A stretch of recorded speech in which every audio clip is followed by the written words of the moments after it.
Mi nombre es Benigno Casas, subdirector de publicaciones periódicas del INA, coordinador y moderador del cuarto foro de revistas académicas del INA, Diversidad Cultural y Perspectivas de Estudio, al que damos continuidad en esta segunda sesión con la participación de nuestras invitadas. La doctora Rebeca Monroy Nars, directora de la revista Historias, doctora Eugenia Macías, editora de la revista Intervención, doctora Patricia Olga Hernández, editora de la revista Noroeste de México, doctora Edith Yesenia Peña Sánchez, editora de la revista Estudios de Antropología Sexual, y maestra Ana Teresa Peña Hernández, integrante del Consejo Editorial y de Redacción de la revista Nueva Antropología, a quienes les agradecemos su valiosa presencia. Conscientes de la duración no mayor de 10 minutos por cada una de nuestras invitadas y sin más preámbulos, iniciamos los trabajos de esta videoconferencia, para lo cual cederé la palabra a la doctora Rebeca Monroy. Adelante, Rebeca, tienes la palabra, por favor. Muchísimas gracias, Benigno Casas, editor en jefe de todas estas revistas maravillosas del INA y coordinador del cuarto foro de las revistas académicas. Agradezco la invitación y estar con este grupo de mujeres. Voy a compartir pantalla para poder comentarles un poco el trabajo que he venido realizando alrededor de fotografía, historia y mujeres. En este caso voy a hablar de la identidad de la mujer en las revistas ilustradas en los años 20, porque lo que quisiera es dar contexto a cómo son útiles las imágenes publicadas en las revistas, que ahora nosotros nos dedicamos a armar revistas, y por qué es la importancia tal de este tipo de publicaciones desde la época revolucionaria y antes. En este caso, bueno, la fotografía se vuelve una fuente documental y nos va a mostrar a las mujeres de las que no tenemos noticia en ninguna otra fuente.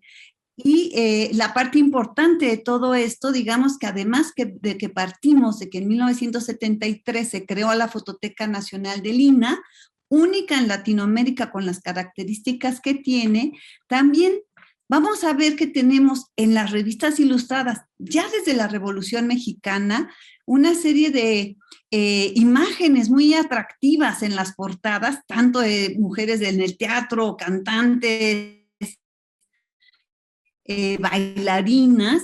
Y para la época del régimen de Huerta vamos a tener que los editores se van a adaptar al régimen y van a empezar a publicar cuestiones indigenistas.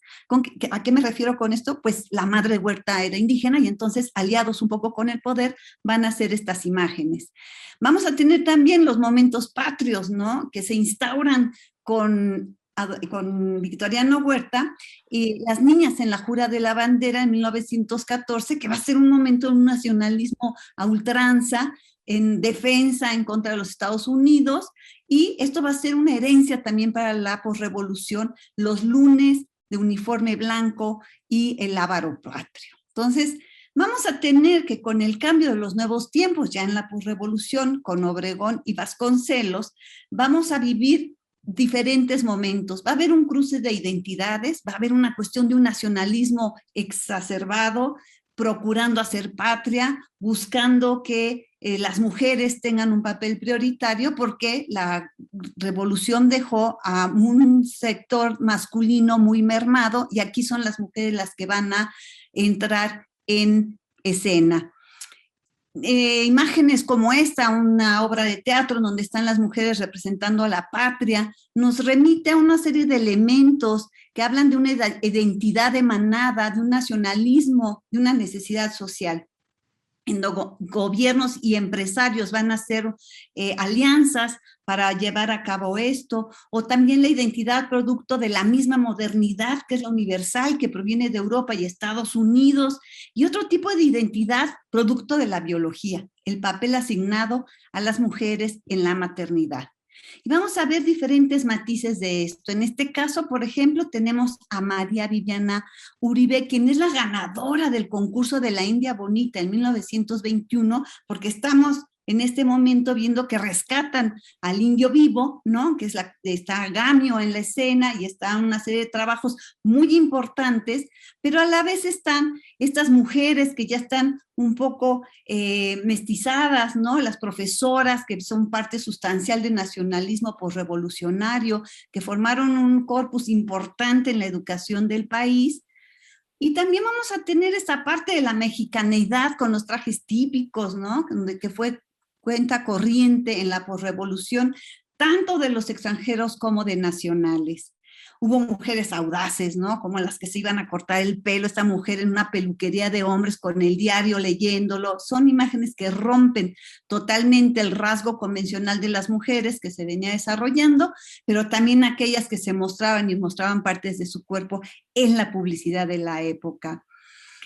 Y aquí está una de las cosas, de las fundacionales más importantes, porque los movimientos feministas estaban a la puerta mostrando y procurando un control de natalidad, y Alducin, a través de su periódico Excelsior, va a promover el Día de las Madres, el 10 de mayo, que hasta la fecha lo festejamos, y van a promover una serie de elementos porque necesitaban hacer patria, ¿no?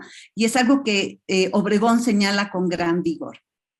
Vamos a ver también que todo lo que llega de Europa y de Estados Unidos son cánones a seguir, es decir, los pelos cortados a la bob, peinados muy modernizantes, cintas en el cabello y vestidos a la moda. Y esto es muy interesante porque el uso social y cultural del cuerpo en las revistas ilustradas va a ser muy diferente a sus antecesores. Y aquí sí vamos a tener tipos sociales muy interesantes. Por ejemplo, lo íntima se va a convertir en público. Estas imágenes de mujeres topless fueron publicadas en diarios y periódicos de la época, diarios familiares, que es muy interesante. O también trastocaron los cánones, como fue enseñar el ombligo, que era algo impúdico, que no había manera de que esto pasara. Bueno, la posrevolución cambió estos cánones y las mujeres enseñaban sus ombligos. Y aquí me parece interesante hablar de que se empieza a generar todo un trabajo de la vida nocturna, porque las mujeres tenían que entrar al salario y a la economía nacional, y fue una parte sustancial. Entonces tenemos estas mujeres con estrella que van a ser parte de los diferentes eventos nocturnos, o esta mujer piñata, ¿no? Con sus 7 pecados capitales, y se está retomando un elemento nacionalista, mientras el fondo nos habla de elementos orientales en su configuración.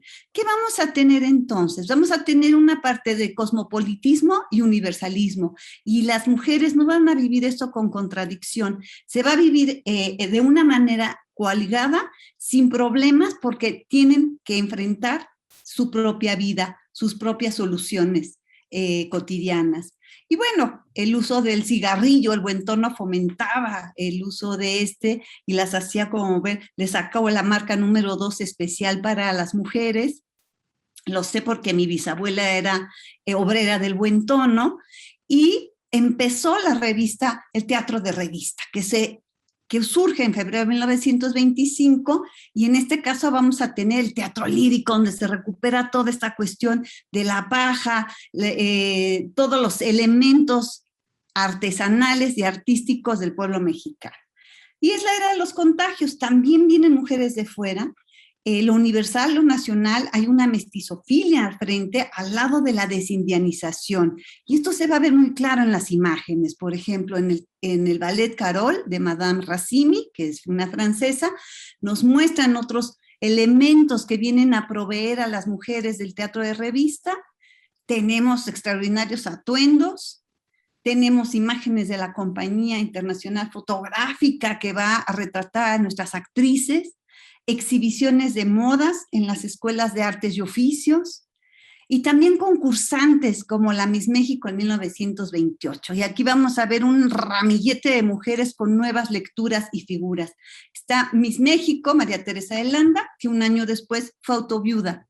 Es decir, es el engranaje entre lo que es lo nacional, lo cosmopolita, las posibilidades de ser moderna y un estado muy atávico. Entonces es muy interesante ir viendo cómo se van enlazando todos estos elementos a partir de la hemerografía y de la fotografía. Entonces, bueno, vamos a tener también abogadas. Esta es la primera abogada que se gradúa en el sureste mexicano, que es Esperanza Velázquez Bringas, escritora, feminista y periodista. Y también vamos a tener estas imágenes de mujeres arrojadas, haciendo deportes, jugando tenis, ¿no? Lo que pasa es que esta parte del pasado nos permite entender el presente. Son estas mujeres las que nos van a dar un margen de modernidad. Las feministas nos van a plantear esa primera oleada, que ahora estamos en la tercera oleada. La segunda fue en los años 70. Tenemos una nueva visión de estas mujeres. Hay que rescatarlas desde sus imágenes, hay que rescatarlas desde sus propios contextos, porque la identidad, como dice Fausto Ramírez, se forja todos los días y en ellas estamos nosotras. Un pasado que evoca a la mujer con sus cambios y transformaciones. Muchísimas gracias. Gracias a ti, doctora Rebeca Monroy. Bien, pues continuamos nuestra ronda de participaciones, en esta ocasión con la doctora Eugenia Macías. Adelante, doctora Macías, tiene la palabra. Muchas gracias. Buena tarde a todos. Gracias a Benigno Casas por la invitación a la revista Intervención a este cuarto foro de revistas en la fila. Voy a compartir pantalla. Con más de 10 años de trayectoria e intervención, Revista Internacional de Conservación, Restauración y Museología, es una publicación semestral interdisciplinaria editada en la Escuela Nacional de Conservación, la ENCRIM de Lina. Es arbitrada e indizada en el Sistema de Clasificación de Revistas Mexicanas de Ciencia y Tecnología del CONACYT y en otros catálogos y redes.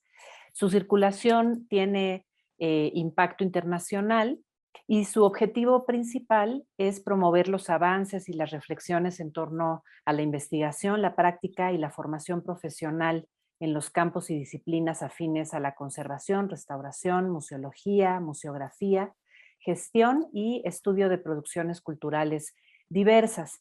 Se renovó desde su número 21, articulando una nueva época que integró la traducción al inglés de sus contenidos y su edición 100% digital, con la finalidad de agilizar y ampliar su circulación y acceso a nivel nacional e internacional. En este foro presentaré líneas reflexivas de artículos dentro de la historia de la revista que calibran elocuentemente el aumento de tendencias teóricas y prácticas de conservación o museología en torno a procesos con producciones culturales que incorporan perspectivas de diversidad y pluralismo. Trataremos aquí contribuciones que han indagado sobre decisiones en torno a producciones culturales desde diálogos interculturales, a veces discrepantes, y por otro lado, desde reivindicaciones de los potenciales de grupos culturalmente diferenciados. Pluralismo. Debates de decisiones sobre producciones culturales como diálogos a veces discrepantes.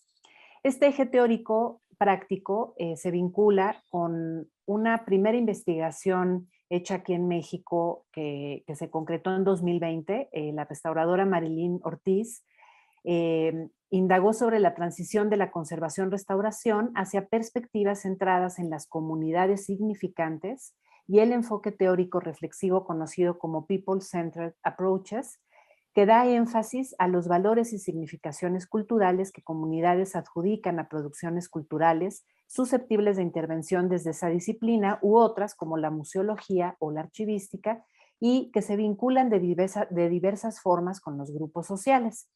Estas perspectivas inciden en la toma de decisiones para definir procedimientos que tomen en cuenta lineamientos localmente pertinentes que incluyen interacciones participativas con las comunidades y que activan un carácter plausible o recomendable de las intervenciones desde una red de relaciones entre las producciones, los especialistas y diversos actores sociales que enfrentan retos como la interrupción de continuidades, de uso, significación y vitalidad de sentido de las producciones. Sin embargo, también nuevas funciones asignadas a estas producciones y las resignificaciones que conllevan se producen de manera social, tanto por las comunidades significantes originarias como por otras que posteriormente generan vínculos con las producciones. Así, en el recientemente publicado número 23 de la revista Intervención, el periodo enero-junio 2021, Jaime Sánchez Macedo revisó críticamente el principio de procedencia de la archivística para identificar trazas de hegemonías en las inercias interpretativas y estructurantes que provienen del contexto de producción de los documentos y que a veces reproducen formas de violencia simbólica, omisiones, exclusiones, representaciones ajenas a una identidad por medio de los procesos de trabajo en archivos. Y Mariela González Casanova enunció los señalamientos que comunidades indígenas en Chile han hecho a museos antropológicos y arqueológicos sobre la memoria colonizadora que preservan en sus adquisiciones, en la difusión, en las exposiciones y en la conservación misma, aumentando las recientes crisis de representación en estas instancias museales. En el número 21 de enero-junio de 2020, Camilo de Melo Vasconcelos y David Felipe Suárez Mirá revisaron el caso del Museo de la Maré de Río de Janeiro y sus procesos de creación de comunidad y de inclusión ciudadana, reconstrucciones históricas y reflexión urbanística en torno a las favelas, que retoman criterios de la museología crítica. Diversidad, memoria desde producciones culturales y reivindicaciones de grupos diferenciados. Pierre Nora planteó en sus contribuciones realizadas en las décadas de 1980 y 1990 en la compilación que coordinó Los lugares de la memoria, que prácticas de diversa índole y sus materializaciones son atravesadas por procesos simbólicos que convocan recuerdos por intención y voluntad. Pierre Nora ejemplificó y pugnó por consideraciones diversas del recuerdo a partir de lugares refugios, santuarios, arquitecturas, sitios arqueológicos o prehistóricos, privados, públicos, el campo, la naturaleza, los monumentos, pero también los paisajes interpretados en las artes, acontecimientos fundacionales o acontecimientos en los que aparentemente no sucede nada, los libros de historia, los archivos, enfatizando la posibilidad de su riqueza evocadora que tiende hilos en elementos heterogéneos por organizaciones inconscientes de memorias sociales. En una entrevista en el 2018, Pierre Nora enfatizó el papel de los grupos con memorias emancipatorias vinculadas a reivindicaciones, entre otras, de género, identidad, religión. Son memorias no siempre reconocidas por la historia oficial, centrada en la figura del Estado y sus ficciones unificadoras. Es así, teniendo en cuenta estos criterios, que en el último número de la revista, Carolina Bernal Chacón reflexiona en torno a un caso de afroreparación en una iniciativa conjunta entre comunidades y un museo a partir de la exposición La consentida es la familia negra, curada entre el artista Liliana Angulo, miembros de organizaciones sociales afro en Medellín y el Museo de Antioquía, donde trabajaba Carolina Chacón Bernal, problematizando las intenciones descolonizadoras de los museos. Y por otra parte, en el número 22 de julio-diciembre de 2020, Sergio Franco Mas y Yolanda Cruz Valderas enunciaron la condición precaria del teñido de lana como bagaje cultural de la etnia mazahua y particularmente en la comunidad Santa Rosa de Lima a través de un levantamiento etnográfico que comparó procesos de teñido entre 1995 y 2017, encontrando que a pesar de la pérdida gradual de estos conocimientos por diversos factores socioeconómicos, las mujeres en esta comunidad mantienen prácticas tradicionales que han desaparecido en otras localidades, como la tina de fermentación. El número 19 del periodo enero-junio de 2019 presentó el texto de Heréndira Muñoz Areizaga, que estudia la tendencia en museos de construir sus discursos desde perspectivas que no siempre hacen visibles los aportes de mujeres, y demostró esto en un ejercicio diagnóstico de análisis de discurso verbal del cedulario de 2 salas arqueológicas del Museo Nacional de Antropología en la Ciudad de México.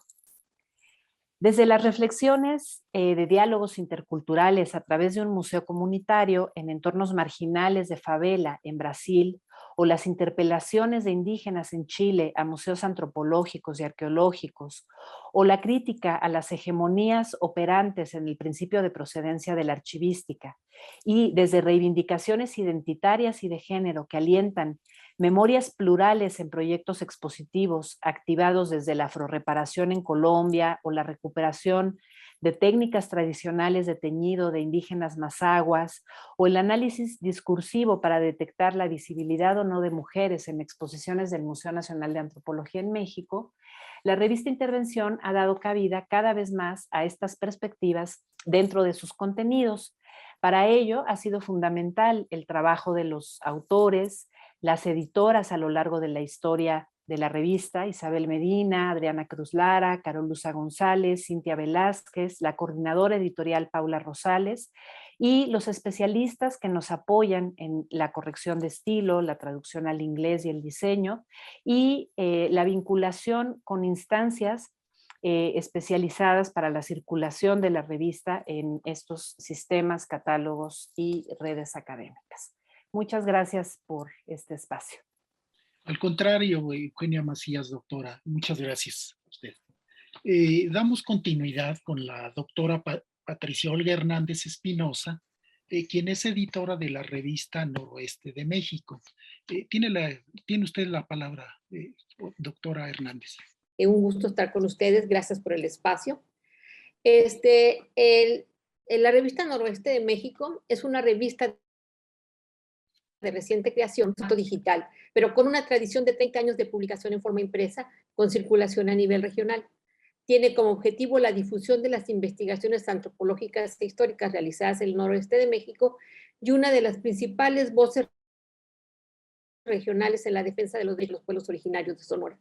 Uno de los temas poco estudiados en la actualidad desde la antropología física, mi disciplina, es el resurgimiento del racismo y la discriminación hacia los pueblos originarios, basados en la diferencia de lengua, color de la piel, fuerte arraigo a su identidad cultural. Este tema cobró importancia en mi disciplina en la primera mitad del siglo XX, cuando se luchaba por desalojarla de su oscuro pasado, aquel que justificaba mediante instrumentos y técnicas lombrosianas el colonialismo y el sometimiento violento de aquellos que eran distintos, los salvajes del Nuevo Mundo, del mundo africano, de todo aquel que no se consideraba civilizado.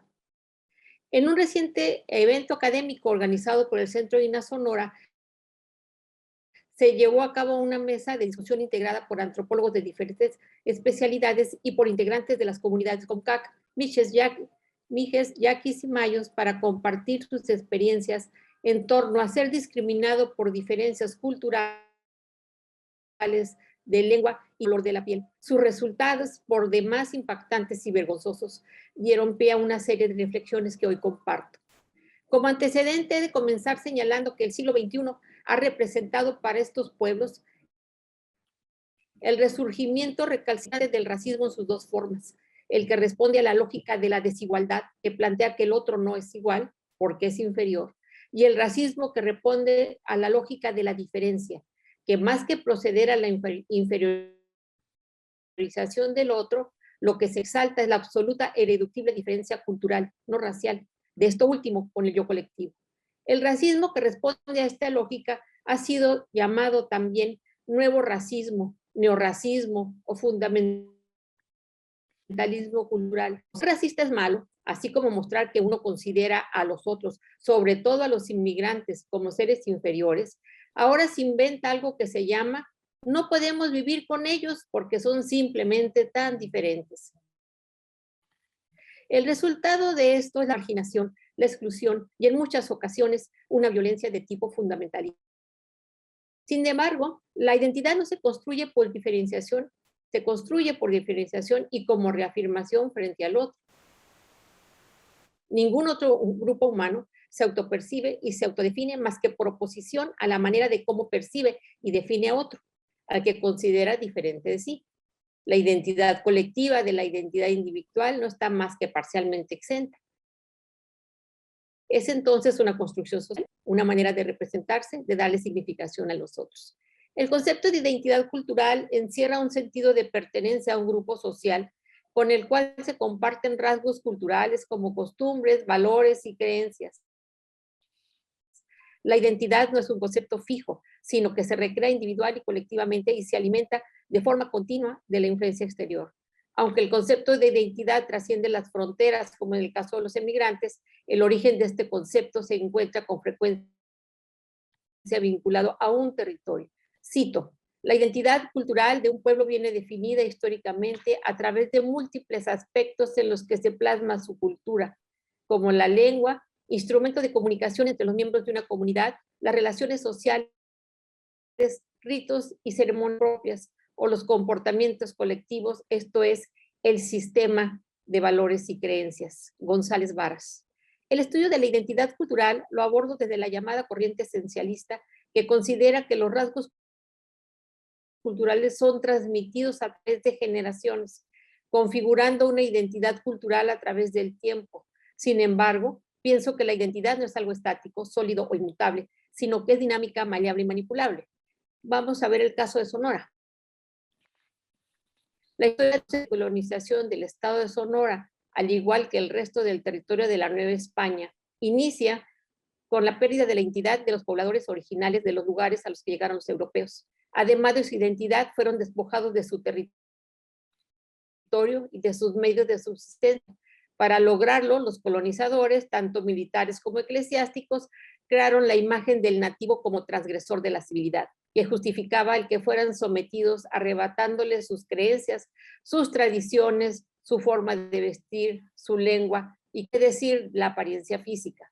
La historia de la resistencia indígena en Sonora es una larga historia de inequidades, injusticias en contra de los más vulnerables, los diferentes. Historias que se van a repetir a lo largo de 3 siglos, con una excepción, cuando los sonoros se organizaron para expulsar del Estado a los españoles, en una manifestación de una nueva conciencia identitaria que se identificaba con el mundo feroz y salvaje del sonorense. Esta nueva conciencia no incluía a los pueblos originarios, ni a los otros, los que no eran sonorenses. El recuento de los agravios hacia los pueblos originarios, hacia los inmigrantes no blancos y en ciertos contextos hacia los mestizos puede ser interminable, pero para los efectos de esta ponencia de discriminación y exclusión hacia el otro, que se fue el siglo XX. Para construir este apartado me basé en el trabajo de Gerardo Reñique, que resume y analiza el proceso de construcción de la identidad de los sonorenses y el concepto que sobre la raza se tiene en Sonora, dando la discusión a finales del siglo XIX. En ese tiempo, las distinciones sociales, raciales en Sonora eran la consecuencia de la puesta en marcha de un plan del gobierno mexicano que había diseñado para llevar al país hacia la civilización y el progreso. En el caso de la región norteña, este discurso se enraizó en un supuesto código de honor donde la hombría se definía en términos del valor personal y de las habilidades guerreras en las campañas contra los indios. Como ven, no había mujeres. El código de honor y su contenido altamente racista fue popularizado por una serie de artículos de Ramón Corral publicados a finales del 19 y en un periódico de circulación local denominado La Constitución. Relata que en el primer artículo Corral estableció los criterios para jerarquizar a los indígenas que habitaban el estado con una clara influencia neolamarquista que permeaba el pensamiento científico y racista mexicano, señalando que los factores culturales y comportamentales influían en la adquisición de características físicas. Así, según Corral, la mejor raza era la ópata por su apoyo durante la guerra contra los apaches. Le seguían los pimas y los pápagos por las mismas razones, aunque en el caso de los pápagos contó a su favor el que solo se habían sublevado una vez. En el otro extremo estaban los seris, quienes se habían negado a mezclarse con los blancos y por lo tanto se les consideraba salvajes. En el caso de los yaquis y mayos, ante lucha por la defensa de su territorio y organización social, comentó que no podían considerarse enteramente salvajes, con excepción de los rebeldes llamados broncos, y que mientras no se apegaran y reconocieran al gobierno legítimo, se mantenían en el campo de la barbarie. La integración paulatina de los indígenas al modo de vida de los españoles y criollos, el que fueran propietarios o asalariados, les confería un paso más hacia la civilización. La perspectiva de Corral rompía con el precepto de mestizaje de integración cultural, lo que implicaba mantener su forma de vida y sus tradiciones, proponiendo la integración biológica con los criollos para que no quedara huella de los indios y las características físicas que los distinguían de los blancos. Dado que la población criolla blanca fue la mayoritaria desde mediados del siglo XIX, se propagó como imagen del sonorense a un hombre de apariencia física y características marcadamente diferentes de los indios y mestizos que habitaban el resto del país. A partir de estas características físicas, tez clara y estatura alta, se construyó la identidad racial sonorense, fomentada además por sus compatriotas de piel más oscura y estatura más baja, supuestamente representativos del sur del país. Así, la historia de la discriminación en Sonora cobra forma del racismo cultural, y en palabras de González Alcántara, es la jerarquización de los grupos sociales y étnicos en una pirámide civilizatoria. El concepto de raza en su sentido biológico se fue diluyendo. Ahora los otros, los que representaban una forma alternativa de vida, son los peligrosos. Aquellos que defendieron su identidad y sus costumbres fueron condenados a vivir diversas formas de violencia, de segregación y exterminio. Muchas gracias. Gracias a usted, doctora Hernández. Pues muy bien, damos continuidad con la doctora Edith Yesenia Peña Sánchez, que es editora de... Adelante, doctora Peña, tiene usted la palabra. Muchas gracias. Pues muy buenas tardes, tengan todos y todas. Para mí es un gusto estar con ustedes en este cuarto foro de revistas académicas de la FILA y compartir parte del contenido de la revista de estudios de antropología sexual en esta su 11ª edición, que espero les motive a buscarla en la plataforma de la Mediateca de Lina, ya que es de acceso libre. Este número se centra particularmente en algunas cosmovisiones que integran Mesoamérica en relación a las mujeres y su vinculación con el cuerpo, el deseo, la maternidad y la partería, entre otras representaciones y prácticas que permiten acercarnos a las lógicas culturales distintas a la nuestra en poblaciones pretéritas y contemporáneas. Problemáticas que son abordadas desde la perspectiva socioantropológica, arqueológica, histórica, en la que los artículos fueron orientados a manera de dossier coordinados por Miriam López Hernández, además de complementarse con textos que tratan tópicos relacionados con los derechos sexuales y reproductivos en comunidades indígenas y una serie de reseñas que hablan al respecto.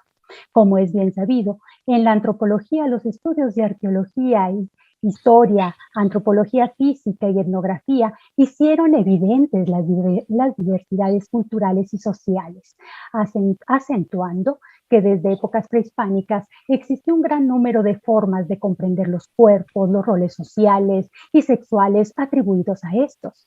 En México se han documentado manifestaciones de esta índole en culturas náhuatl, mayas, huastecas, otomíes, el complejo cultural de Occidente y grupos de los territorios del norte que integran particulares maneras de entender e interpretar la vida y llegar a configurar redes de significados. López Austin menciona que para el caso de la tradición mesoamericana, la sexualidad trasciende impulsos y funciones reproductoras para formar una extensa red de significados y normas que abarcan y condicionan los más diversos ámbitos de la vida humana, tanto en el paisaje ritual como en el cotidiano de los grupos culturales que la conforman. Sin lugar a dudas, desde estas poblaciones, pues encontramos una complejidad que ubica al ser humano en una relación con la naturaleza, el establecimiento del cuerpo como microcosmos, tema que es abordado por Lilia Hernández Arbarrán, que problematiza el cuerpo a través de la historia, no solo como base física, perceptible, tangible y concreta, sino de comunicación a través del cual se experimenta la vida, el tiempo, el espacio y la interacción social, pero que a la par había poder y ordenamiento que marcaba claras diferencias internas y externas entre los grupos mesoamericanos. Por ejemplo, en la sociedad militarista y expansionista azteca, se considera que existían opuestos duales entre lo femenino y lo masculino, complemento indispensable, pero a la vez asimétrico. integrado por dimensiones simbólicas y regulaciones normativas. En este aspecto era compartido por las deidades, que según el contexto y el ciclo, podían presentarse como dioses o diosas, el caso de Ometeotl y Mayahuel, engendrar sin el opuesto, el caso de Tlazolteotl o Quetzalcóatl, y aparecer con investiduras andróginas, como por ejemplo tener piel de mujer o atavíos de mujeres que cubrían el cuerpo de un hombre o deidad, cuando el caso se llevaba a una unión simbólica entre un tlatoani azteca con la fuerza masculina y la fuerza femenina encarnada en la diosa Tos, configurando así las dos mitades cósmicas del universo. Además de que las prácticas sexuales eran equiparadas con como un alimento sagrado, que brindaba alegría, vitalidad y equilibrio, pero también a la par llevaba a generar normas sobre la crianza, la educación y cuidarse de no caer en la insatisfacción o en el exceso del deseo, que traía consigo desdicha, tristeza, desgaste, enfermedad y hasta la muerte en lo individual. Y que de acuerdo con Miriam López en su texto de maternidad entre los nahuas prehispánicos y otros grupos mesoamericanos, pues indica que las mujeres pasaban por diferentes procesos en esta cultura azteca, ya que su cuerpo y sexualidad estaba sujeta a una serie de normas que consideraban que su violación llegaba a alterar el medio ambiente y el orden social.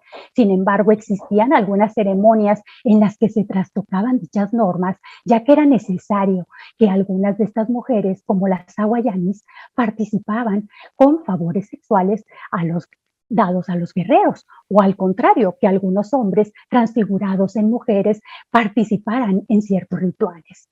Asimismo, María de Jesús Rodríguez Shadow considera que en esta cultura y contexto histórico de los aztecas del posclásico, el cuerpo de la mujer era un cuerpo para otros y que los placeres femeninos se mantenían bajo el control. Por ejemplo, el adulterio y las prácticas sexuales entre las mujeres eran delitos castigados con la pena de muerte, ya sea ahogamiento o ahorcamiento, por los dioses con enfermedades y con el repudio de la sociedad completa mediante la lapidación. Que la violencia sexual en un contexto de guerra era una práctica habitual, así como el intercambio de mujeres, pero que sin embargo la fecundidad femenina era apreciada y su erotismo, pero siempre sujeto al control y a la norma. Así pues, también tenemos otra serie de trabajos en este interesante volumen que nos habla justo de aspectos contemporáneos en algunas comunidades indígenas, de cómo se trata el tema de la mujer y el cuerpo, como el texto de Menstruar en el Mundo, el cuerpo y los fluidos femeninos entre los otomíes de la Sierra Norte de Puebla, de Georgelín Reynosa, integra una reflexión sobre el ciclo menstrual, donde los 28 días se encuentran asociados al ciclo lunar, toda vez que la mujer tiene un encuentro amoroso con la luna, que en esta cultura es considerada de género masculino, y sostiene una relación cósmica con el astro. Asimismo, su cuerpo guarda una relación dicotómica con el cielo y el inframundo, donde la parte superior está relacionada con el cielo y la parte inferior con el inframundo y la sexualidad, en la que converge el deseo, el placer, el erotismo, fusionándose lo masculino y lo femenino en la corporeidad. Tenemos el texto también de Jaime Echeverría, que trabaja dualismo cosmogónico entre los nahuas de Pahuatlán, Puebla, e invita a la reflexión sobre el relato mítico de la creación del ser humano, donde Dios hizo la parte superior, o sea, el hombre, y el diablo la parte inferior, o sea, la mujer, relacionándose con el cielo y el infierno, la pureza y la sexualidad respectivamente, que se configuren la manera de ver y vivir el mundo en esta comunidad. Asimismo, Lourdes Báez Cubero habla sobre las acciones rituales del nacimiento y sus implicaciones simbólicas en momentos de gran relevancia, como es el nacimiento, el matrimonio y la muerte. Y cómo la progenitora, las abuelas y las parteras tienen un lugar básico para llegar al auxilio de la reproducción humana, partiendo de que las primeras pues tienen una interacción con el menor dentro de la sociedad y las segundas lo desvinculan del mundo, es decir, de la tierra, a través de actos rituales como el levantamiento del niño, el lavado de las manos, y esto le genera una protección ante la fragilidad que tiene. González. Y finalmente su servidora, Yesenia Peña, con un artículo de Cuerpo, Género y Partería en Suchitlán, Comala, hablamos de cómo se interpreta la articulación entre naturaleza, cuerpo, mujer, desde la visión de las parteras, complementando la información con curanderos y curanderas del lugar, en la que se identifica el proceso cuerpo-persona, en que el sujeto se constituye como tal, ya que existe una noción indisoluble de ambos, su relación con las fuerzas vitales, naturales, sobrenaturales y de la comunidad, las energías del entorno, la sexualidad del embarazo, el parto y la relación materno-infantil. Finalmente, para nosotros es de gran interés, a través de esta breve introducción, que ustedes se animen, se interesen por estos temas de cuerpo, género y sexualidad, donde la revista de estudios de antropología sexual, pues es una ventana al conocimiento que brinda el Instituto Nacional de Antropología e Historia. Gracias. Muchísimas gracias a ti, doctora Yesenia Peña, por esta muy buena presentación. Bien, damos continuidad con la maestra Ana Teresa Peña Hernández. Adelante, maestra Ana Teresa Peña, tiene la palabra. Bueno, muchas gracias. Buenas tardes a todas y a todos. Como ya lo mencionaron, soy Ana Peña, doctorante en Ciencias Antropológicas por la UAM y miembro del comité de redacción de la revista Nueva Antropología. Antes de comenzar propiamente con mi exposición, me gustaría detenerme a hacer dos comentarios. El primero es para invitarles, dentro del marco de este foro de revistas académicos, a continuar, ¿no?, explorando la revista Nueva Antropología.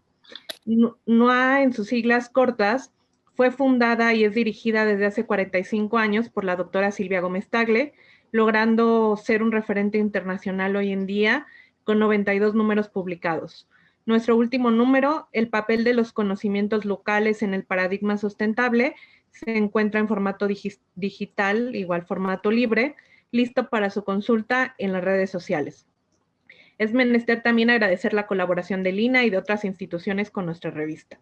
El segundo comentario es para felicitar a Lina por su 32ª Feria Internacional del Libro Antropológico y en particular agradecer al maestro Benigno Casas por la invitación a este foro, Diversidad Teria. Comenzaré diciéndoles que mi trabajo es un fragmento de mi investigación doctoral y se intitula Resistiendo y Pariendo, usos y costumbres de mujeres indígenas en Teopancingo, Puebla.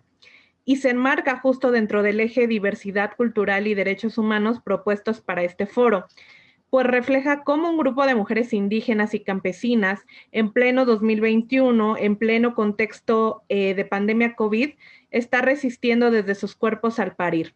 No solo resiste ante la hipermedicalización de los procesos reproductivos y otras formas de violencia obstétrica que están presentes en los servicios de salud públicos y privados, sino ante un contexto en el cual vivir todos estos procesos reproductivos se aleja cada vez más de lo que a muchas les gustaría vivir, que va de la mano con quiénes son, sus significados, sus cosmovisiones y desde luego sus prácticas, usos y costumbres. Teopancingo, por ahí me iban a ayudar a compartir, pero creo que no se pudo. Por ahí van a ver la siguiente imagen, por favor. Teopancingo es una comunidad poblana perteneciente al municipio de Huauchinango, donde viven 718 personas, de los cuales un 52% son hombres y un 48% son mujeres. Se trata, como lo podrán ver en la siguiente foto, de un lugarcito con frío y neblina que está en medio de un bosque cada vez menos tupido debido a la creciente tala ilegal, que resulta una de las principales actividades económicas de esta población. Si bien el 13% de los hogares, según el censo del INEGI 2020, se reconocen como hogares indígenas, tomando la lengua náhuatl como atributo de pertenencia étnica, la realidad es que gran parte de estas personas se reconocen como mexicanos o nahuas, asociando lo nahua al original, lo tradicional, lo de los abuelos y ancestros, lo apegado a la naturaleza, pero también asociado a lo pobre, a lo indio, a lo analfabeto y al ser campesino, tal como se refleja en las palabras de Elena. Soy indígena porque no tengo mucho dinero y soy del campo. Elena, de 25 años. En Teopancingo existe un centro de salud que pertenece al INSABI, que como en muchas comunidades campesinas e indígenas de nuestro país, lamentablemente, se caracteriza por no tener servicios de atención para emergencias y urgencias, no contar con abasto suficiente de medicamentos y métodos contraceptivos y la ausencia de médicos hasta por un año. Las mujeres no paren en este lugar por disposiciones oficiales gubernamentales y tienen que viajar casi 2 horas en transporte público al hospital público o privado más cercano. Después de más de 6 meses de trabajo formal en campo y hacer 34 entrevistas a profundidad con mujeres entre 19 y 39 años, en su mayoría amas de casa y campesinas y que parieron entre 2018 y 2021, y en medio de algo que yo podría denominar el trabajo de campo en tiempos de pandemia y sus dificultades, que es todo un tema para seguir reflexionando, y armada con el arsenal teórico fenomenológico de género y de la antropología médica, me acerqué a las realidades de estas mujeres y conocí cómo se vive y se para en Teopancingo. De los hallazgos en solo 2 líneas de investigación. Sobre la violencia obstétrica. Si entendemos la violencia obstétrica como un concepto polisémico en donde confluyen violencias de género y violencia institucional, ¿no? Y donde se menoscaba la decisión de las mujeres en torno a sus derechos sexuales y reproductivos, incluyendo los derechos a la igualdad, a la no discriminación, a la información, a la integridad, a la salud y a la autonomía reproductiva. Puedo decirles que algo muy interesante de esta investigación es que solo el 20% de las mujeres había reconocido ser sujeta de violencia. Sin embargo, cuando desmenucé el otro 80% de las mujeres, el hallazgo más fuerte es ver que todas ellas habían estado sujetas a violencias de diferentes tipos. Algunas más graves, se podría decir, pero no por eso menos importantes. Las violencias que describían estas mujeres, aunque no las reconocían, iban desde violencias institucionales como negación de la atención, ¿no? Hipermedicalización del parto que se reflejaba en un índice elevadísimo de cesáreas innecesarias, violencia psicológica como gritos, reclamos, burlas y arrebatos del consentimiento para, por ejemplo, llevar a cabo en sus cuerpos cesáreas o episiotomías, así también como discriminación y abuso por el hecho de ser mujeres indígenas y estar sucias o haber recurrido a la medicina tradicional para acelerar el parto. La negligencia médica fue algo que también estuvo presente y en algunos casos decantó en la muerte del recién nacido. El hecho de que este 80% de mujeres no se reconozcan como sujetas de violencia tiene que ver, sí, con el desconocimiento de los derechos sexuales y reproductivos, pero también con una condición estructural en donde los pueblos indígenas y las mujeres en particular han sido históricamente violentadas. La siguiente línea o hallazgo se relaciona con el hecho de darme cuenta de que las personas describían como difícil o imposible, dentro de un contexto de parto hospitalario y de reducción drástica y eliminación de la partería, lo que no sucede en otros contextos de nuestro país, la posibilidad, 1, de parir en casa, y 2, de recurrir a la partería durante la atención del embarazo, ya sea por desconfianza a la partera o por recomendación o amenaza directa del personal médico. Asimismo, el uso ritual de residuos placentarios, como enterrar el cordón umbilical en un árbol frutal, pues no puede suceder en un contexto de parto hospitalario, mucho menos el acompañamiento de la familia durante el parto, o todos los usos y costumbres que tienen que ver con el inicio del puerperio. Por ejemplo, los 3 baños de hierbas en temazcal, el primer baño al recién nacido con toronjil, o la primera comida forzosa de caldo de gallina y tostadas. Esto no sucede en un contexto de parto hospitalario. Si bien muchas mujeres han asumido e introyectado el parto hospitalario como la mejor opción, muchas otras reclaman, y me atrevería a decir hasta añoran, una atención más tradicional. Y además esta atención más tradicional la asocian a una mejoría de salud de ellas y del recién nacido, a una experiencia menos traumática y más alegre, y que sin duda pues las conecta con sus propios significados sobre la sexualidad, lo público y lo privado, la maternidad y el parir. Me gustaría cerrar esta pequeña participación dándole la voz a una de las mujeres de Teopancingo, Tere, de 31 años, acerca de lo que me cuenta de la muerte de su niña después de 9 días de nacida. Mi bebé se puso mal en la madrugada. Mi bebé ya estaba fría y con los ojos hacia atrás. Estaba viva. Los doctores dijeron que había sido síndrome del recién nacido, pero yo creo fue la negligencia, pues me tardaron 3 días en atender. No me querían atender de parto y yo con hartos dolores. También creo que fue la bruja, porque en eso es lo que creemos acá, y es que sangraba mucho. En fin, no sabré qué fue nunca. Muchísimas gracias por su atención. Al contrario, Ana Peña. Gracias a ti por esta participación. Pues muy bien, con la participación de la maestra Ana Teresa Peña damos por concluida esta segunda y final sesión del foro, esperando que haya despertado el interés de quienes se han permitido vernos y escucharnos. Agradecemos a cada una de nuestras invitadas por su puntual participación y a quienes nos presenciaron. Muchas gracias a todos y hasta pronto.